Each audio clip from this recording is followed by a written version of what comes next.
Desainer kondang sekaligus presenter ternama, Ivan Gunawan, resmi menuntaskan seluruh rangkaian ibadah haji tahun 2025.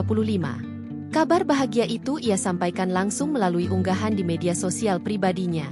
Dalam unggahan tersebut, Ivan Gunawan tampil dengan kepala botak, menandakan bahwa ia telah menjalani tahalul sebagai bagian dari penyempurna ibadah hajinya. Tahalul merupakan salah satu prosesi penting dalam pelaksanaan haji. Ini merupakan tahapan akhir yang menandai selesainya sebagian besar rangkaian ibadah haji. Dalam prosesi ini, jamaah mencukur rambut kepala sebagai simbol telah keluar dari keadaan ihram. Dalam unggahan fotonya, Ivan Gunawan tampil berbeda dari biasanya. Rambut rapihnya yang selama ini menjadi ciri khasnya sudah tak terlihat. Kepalanya kini pelontos, namun justru membuat penampilannya terlihat semakin segar dan bersinar.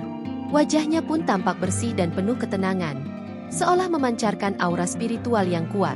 Selain menyampaikan ucapan hari besar umat Islam tersebut, Ivan Gunawan juga mengungkapkan harapannya agar ibadah haji yang telah dijalankannya bisa diterima oleh Allah Subhanahu wa Ta'ala.